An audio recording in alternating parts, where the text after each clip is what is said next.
just give us a breakdown in terms of the 2-week deadline that was given by the striking workers. How far are we in terms of getting the legal processes sorted so that wages can in fact be altered? Thank you very much, and thank you for inviting me on your program.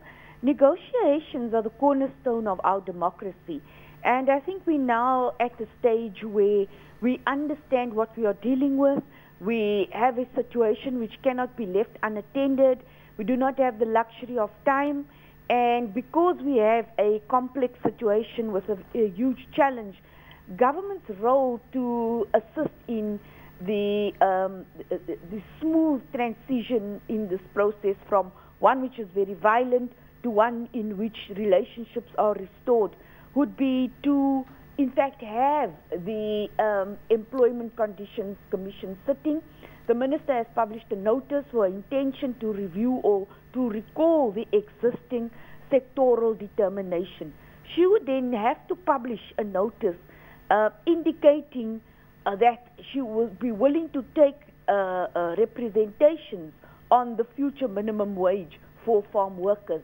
That would then allow all parties, be it your academics, be it your agricultural unions, to participate in the consultation process for the determination of a new minimum wage. Now, of course, Minister, we know that at the moment, farm workers are getting 70 Rand a day. Their demand is for 150 Rand. The farmers' organizations have offered 80 Rand. But there are fears, particularly from the farmers, that if a new minimum wage is agreed to, that it will in fact lead to what they call a reorganization of the entire sector, potentially leading to job losses because profit margins aren't that big. Are you concerned that in an attempt to justifiably raise the living wage of farm workers, that it might perhaps have unintended negative consequences and lead to job losses? We do understand that the production costs of agriculture in our country is very high.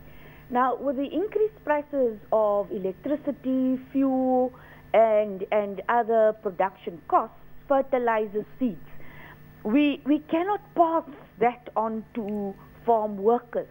So if our production costs are very high, the farm workers shouldn't be the ones who bear the brunt of increased production costs and low profit margins. But Minister, can I come in here? Is the answer perhaps not differentiation? Isn't it important perhaps to look at that as an instrument? And how open are farmers' organizations to that proposal? Farmers and their workers should be given an opportunity to discuss wages on an open basis. But if the farmers are reluctant or intransigent to come to the table to discuss what is considered a living wage, then the government's responsibility is to ensure that this type of protest action doesn't spread to the entire country. These farm workers are protesting for more than just basic wages.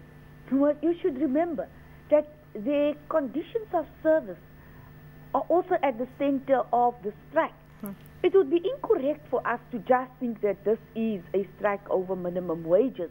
They have complained about their living conditions. A number of the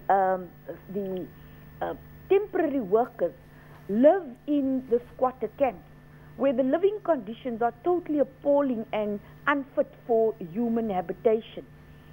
If we do not want to address the problems of contract workers and say that this strike is about wages for permanent workers, and farmers would like to then negotiate wages at an individual farm level, we are going to face a serious crisis in our country.